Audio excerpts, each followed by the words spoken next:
le coût pour affréter un supertanker qui passe de 120 000 à 420 000 dollars par jour, et ça, littéralement du jour au lendemain. C'est notre point de départ aujourd'hui. Bienvenue dans cette nouvelle plongée en profondeur où on décortique tout ça. La mission du jour, c'est d'analyser avec une neutralité totale la refondation géopolitique du Moyen-Orient au printemps 2026. On regarde nos sources pour comprendre ce basculement radical après les opérations militaires de février. Ouais, et c'est un basculement massif. Les vieux paradigmes, tu sais, ceux qui étaient en place depuis 1979, eh bien, ils sont tout simplement morts. L'objectif maintenant, c'est vraiment de comprendre pourquoi la région passe à un ordre qui est dominé par la technologie militaire et par une diplomatie purement transactionnelle. C'est plus du tout idéologique, quoi. C'est clair. Et la métamorphose de l'Iran, c'est le parfait exemple.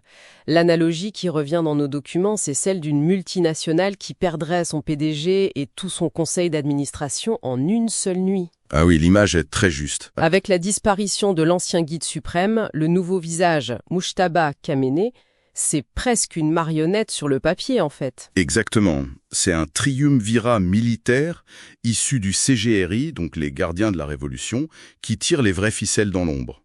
Et leur toute première décision a été assez radicale. Ils ont fermé le détroit d'Ormuz. Ce qui nous amène à la grande question. Qu'est-ce que tout cela signifie concrètement de bloquer cette artère maritime spécifique au lieu de faire une guerre classique? Ce qui est fascinant ici, c'est vraiment l'effet de levier. Ce pouvoir iranien hyper militarisé a compris qu'une asymétrie économique frappe beaucoup plus fort qu'une riposte armée.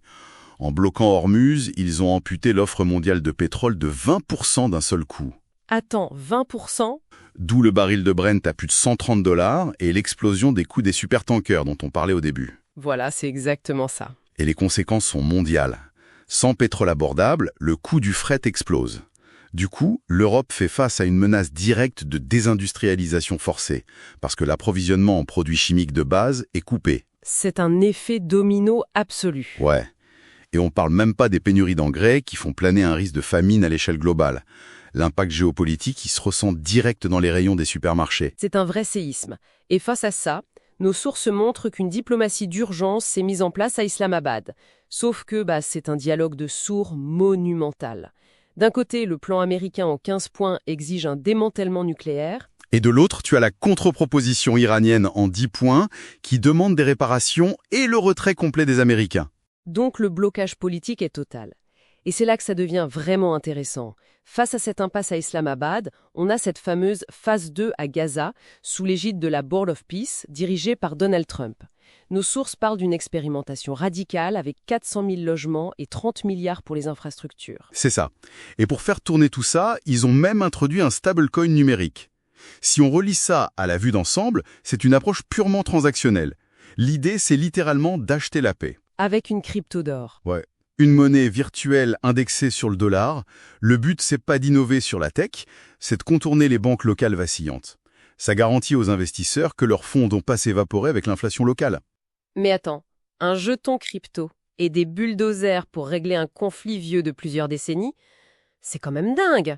D'autant que les notes soulignent une faille énorme. C'est censé être un projet de 70 milliards de dollars, mais il n'y a que 17 milliards de promesses de dons réels sur la table. C'est un mirage financier, non? C'est toute la faille de ce modèle transactionnel, en fait. L'argent seul, ça crée pas des fondations politiques. L'Arabie Saoudite, par exemple, refuse de faire avancer les accords d'Abraham tant qu'il n'y a pas un chemin irréversible vers un État palestinien. Et pendant que Washington s'acharne sur ces chantiers pour forcer une normalisation, nos documents montrent que Pékin joue une toute autre partition. Il déploie des radars anti-furtivité directement en Iran. Absolument. La Chine protège silencieusement ses lignes d'approvisionnement. Ils sécurisent leurs intérêts stratégiques pendant que l'Occident s'enlise dans la gestion de crise. On observe donc l'émergence de cette fameuse Pax Americana transactionnelle. Mais nos sources insistent sur un point, c'est une architecture extrêmement fragile. Entre les négociations tendues au Liban et surtout le risque très concret de balkanisation de l'Iran d'ici 2027. Oui, avec les provinces périphériques qui pourraient se soulever sous la pression économique. La direction de la multinationale a changé, mais le bâtiment tremble. C'est essentiel d'assimiler ces faits pour comprendre la précarité de la région aujourd'hui. Et ça soulève une dernière question assez provocatrice pour ceux qui nous écoutent. Si la stabilité de Gaza et de toute la région repose maintenant uniquement sur des promesses d'investissement et des monnaies virtuelles, en balayant la souveraineté nationale, qu'est-ce qui se passera au premier crash financier? Une réaction en chaîne. Totalement. l'effondrement de ce grand pari immobilier risque de déclencher une explosion géopolitique bien plus dévastatrice que les chocs militaires de 2026. Ça laisse matière à réflexion.